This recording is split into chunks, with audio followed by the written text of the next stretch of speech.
Okay, Mr. Trevor, take it over. Thank you. Morning, everyone. I think the Gen Zs will not be happy that we're not on the streets protesting today, but I think business also has to go on. So we balance. They do some of the work, we also do some of the work. So today we're educating, right? Yeah. So my name is Trevor. I'm the CEO and founder of alphabloQ, and just wanted to tell you a bit about where the world's economy is going and Bitcoin's place in it, because we're actually going to go through a lot of changes over the next few years and decades. And from where we sit, I think the problem is that we're not going to be prepared for all the disruptions that are coming. So if we look at, let's say, how we live our lives, our societies, our economies, how we grow our economies, and even what it means to be human is going to be challenged. And this will happen over a very short period of time, at least the shortest period of time that it's ever happened before. And let's think about just the basics of how we've been living our lives over the last few centuries. We sit down and decide that, oh, I want to build my value and I want to deliver that value to other people. We call that work. So we work and we work for, to deliver value and to try to get value back. So we call that a salary or we call that revenue if you're starting a business. And your objective, long term objective at least, is to store that value. So you're working, you're getting value back in return, and your objective is to invest that value that you created so that you can hopefully, over a few decades, be free and retire. For those who like to retire, I think some people don't want to retire. But this has been our formula for the last few decades. But as you can see, it's going to be disrupted by AI and robotics. And the worst part about it is the speed of change that we're going to experience. If you think about what's happened since, let's say, since the 60s when we first started the computing era, we've had a significant increase in innovation. And this innovation has been coming in at an exponential rate. So, what's been happening over the last 60 years is that exponential rate has now started to become obvious, where we have chips that are getting to the point of atoms. So, you can no longer, from a physics point of view, make the chips, the nodes on the chips smaller. And we're also getting to the point where we're feeling it daily because AI is coming for our jobs. So we spent a lot of time, maybe a decade, trying to improve the value that we can provide to society. And today, AI is collapsing the cost of that intelligence that we've been building.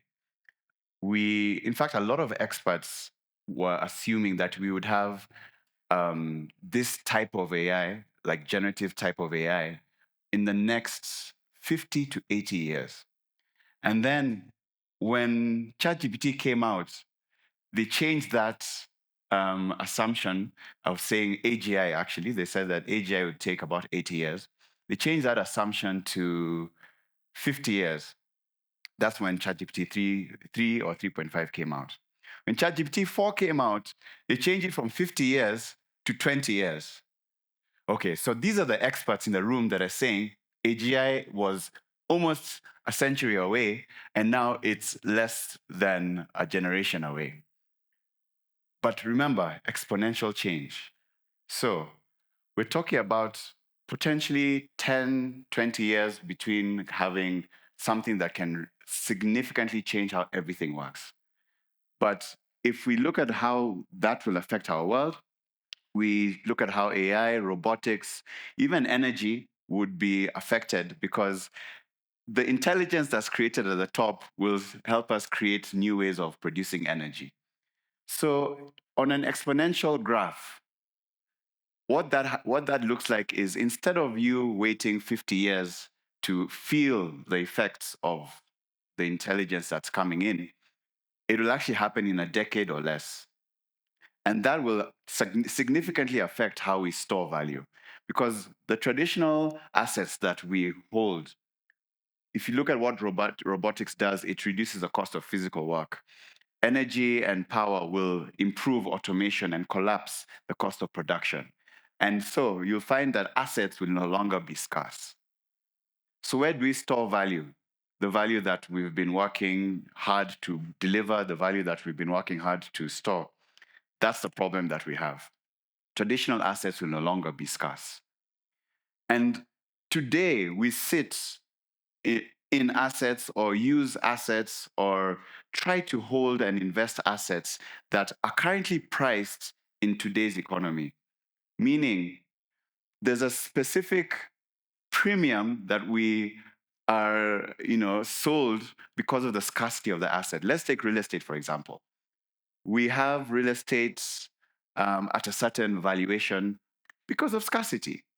It's hard to produce. There's many people that need it. So low supply, high demand, high price. But what happens when a Chinese factory comes and sets up in Kenya and builds the same product for a tenth of the price? The price will go down.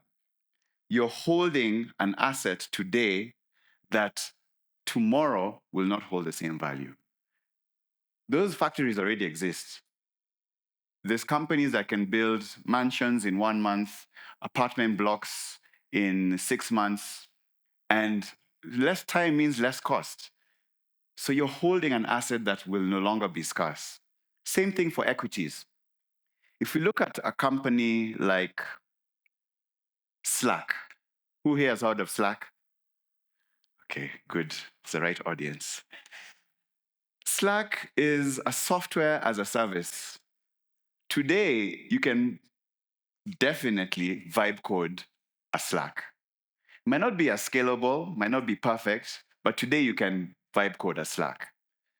What about in the next 5 years? So does anyone here own Slack stocks, shares? I heard that people have vibe coded Excel. Excel is a really complex piece of software. It takes a lot of lines of code to build it. Same as Google Chrome. Anyone here who owns Google stocks? So how do you choose?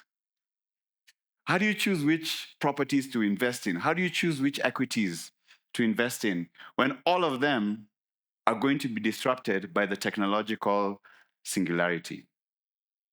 Same thing for commodities. People say that gold is the gold standard. I heard that yesterday. It's true, but will it be true for much longer?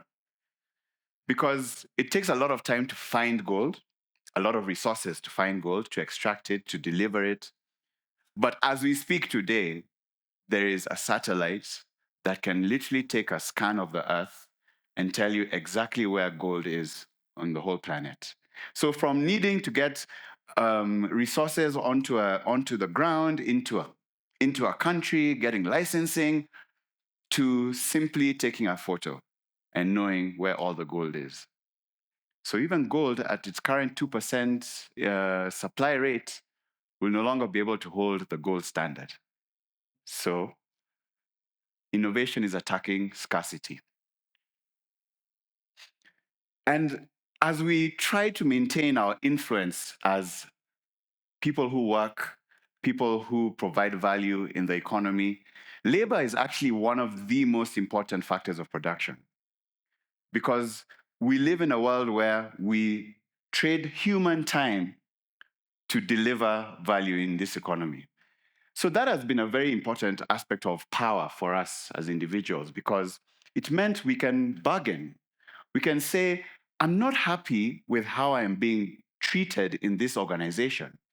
And so I will either ask to be treated better or I will go to another organization.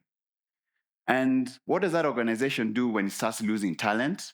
It changes, it evolves to retain talent. Same thing with the political structures.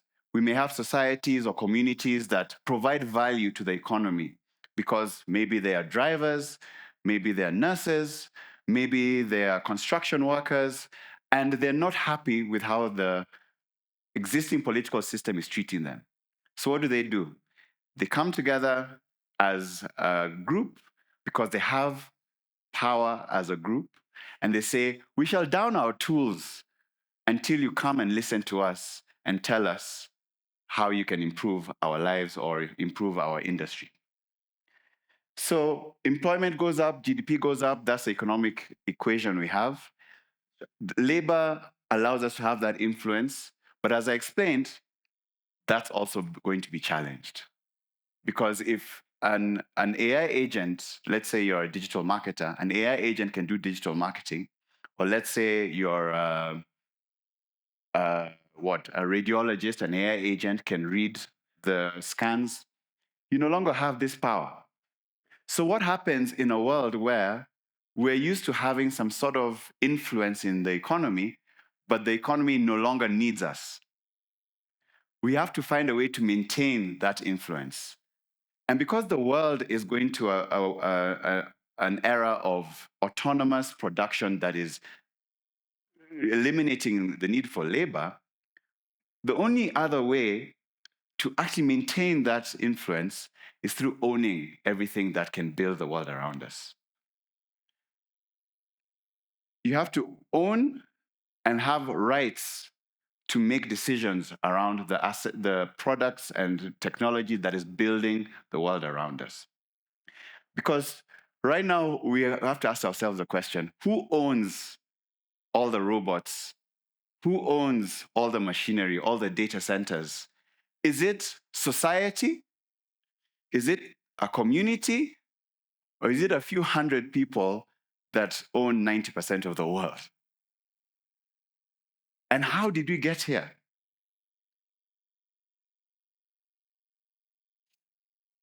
We got here through the platform economy, where companies, when we started in the dot-com boom, companies like Google, companies like Amazon, created business models that allowed for extreme scale at low cost and enabled us to retain the value from a very small node, so one company. I think Tesla is now a $1 trillion company. Elon Musk, the owner of Tesla, is a trillionaire. What does an individual do with $1 trillion?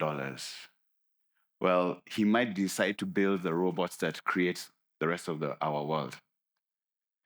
So that's what has happened. We have companies like Meta, companies like Airbnb that actually supported our world. They helped us access cars, accommodation, connecting with people around us. But all that wealth centralized to those companies in a very, very short period of time. I think Facebook right now is 22 years old, 25 years old? So less than a generation. And keep in mind exponential change. So if we let this continue to happen, these are the companies that will own the robots that build our world and serve our lives. So we'll no longer have any bargaining power. We no longer have any influence, and everything around us is owned by a few people. But thankfully, we've learned through Bitcoin that there are ways to create assets that are not owned and controlled by anyone, that can be verified by everyone, and can serve everyone. So we need to do the same thing for the robots, for the factories, for the assets that basically make up our world. And that's how decentralization is supporting our economy. We need to move from centralized platforms to decentralized community-owned networks. Community-owned networks that can launch and manage an Airbnb app, community-owned networks that can launch and manage an Uber app. And we have the tools to do this now because you don't need individuals specifically because of AI. You can create AI agents that manage the platform, the technology, the service, and deliver value. Now, if you make it community-owned, it brings those trillions of dollars back to the outside where everyone can participate in the growth of the economy. So how do we store value in a world where scarcity itself is being disrupted? I think we're very lucky to know that Bitcoin exists. We're very lucky to be able to verify that Bitcoin has fixed supply. And the truth is, if you compare it with fiat, we all know that has, I guess, someone can wake up in the morning and decide how much they want to print. I think that's happened to a lot of African countries where people woke up and found that all their wealth had disappeared because the president decided to print. So put that at the top, cancel it, forget about it. Real estate is still all right. I mean, population is growing. It's still not that easy to produce. But remember, exponential is the word that you need to remember, because exponential is, even mentally, it's hard to understand exponentially. Warren Buffett said that most people don't understand the power of exponential returns. It's not in our natural ability to understand exponential growth. So real estate is also at a big risk. Commodities, as we explained, is also at a big risk. So unless someone has any other ideas, Bitcoin is actually the asset that provides this absolute scarcity. And if you start now, it could support you in a point when, let's say, you lose your job, because at least you'll hold an asset that the rest of the world needs. And at this point in time, not a lot of the world knows that. So holding assets or saving wouldn't be the main saving grace, because remember, you're holding assets, but there's a few billionaires and trillionaires that are producing the rest of the world that we live in. Your food will come from individuals that decide what you eat, when you receive it. Your houses will be built by individuals who decide how it should be designed, where it should be designed, how you can access it. Your cars, everything around you.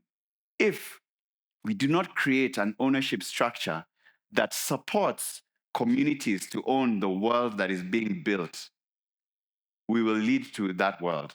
And if we don't enable the production of value to be coordinated by communities, we lead to a world of, being owned and controlled by a few individuals. So how do we do that? The blockchain is actually the tool for this, because the blockchain allows you to create ownership structures efficiently, so that instead of needing a centralized structure of a board, a CEO, a management team that delivers a product to the market, you could simply have an AI agent and pool the ownership and capital from individuals and structure the governance rights based on certain participation of the individuals. So you need to ensure you have ownership that's on chain. You need to ensure you have income that can be validated and cannot be decided upon by any individual, but based on the community and frameworks around the blockchain. Governance needs to be distributed, and a very important aspect is pooling the capital, because most of this capital still comes from individuals. The capital that we see in the world right now that has built the world we see today still comes from individuals. It's just that it sits in pension funds, or it sits in banks, or it sits in assets as well. So we do have the money to build the world around us. We just need to coordinate it in a way that allows for all of us to have a stake and an influence in how these things are used. And most importantly, we need the transparency, because you want a scenario where if I want to know how my food was produced, remember, it's a factory, it's a dark factory. You have no clue what happens inside. You're not the one who built it. It was an AI who built it. But you know what comes onto your plate.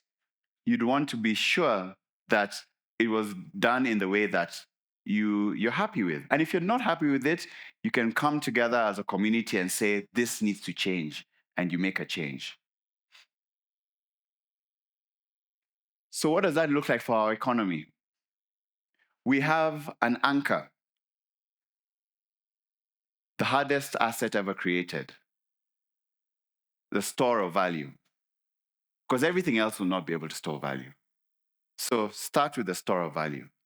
Anchor your economy, anchor your family, anchor yourself on a store of value that can't be supplied, increased in supply. That will protect the value that you've created today. And after you've done that, that value can also be used to invest and or rather the blockchain can be used for a channel to invest into the tools, robots, assets that will build the world that we live in. And so the blockchain will coordinate all of that. And so you end up having a world where the autonomous assets can produce the world around you. You can consume all of that, but you're not tied to the world around someone else's design. And Africa is literally the best place to do this because we can build from the ground up. We don't have much that is already done. And we can learn from other economies that have made mistakes, especially the developed economies, because most of them started a long time ago. And so we are actually best placed to be able to build this world and create a community-owned economy.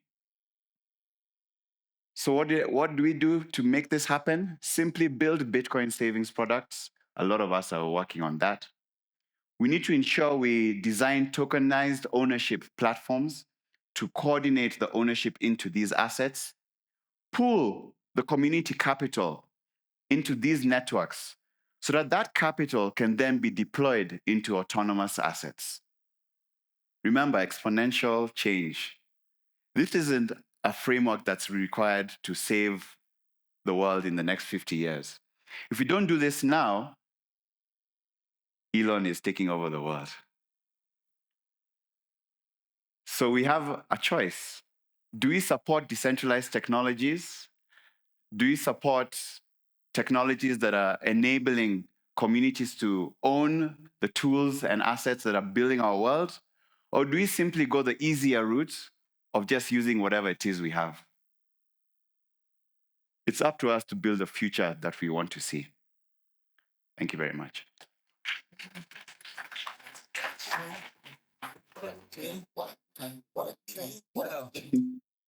Take on.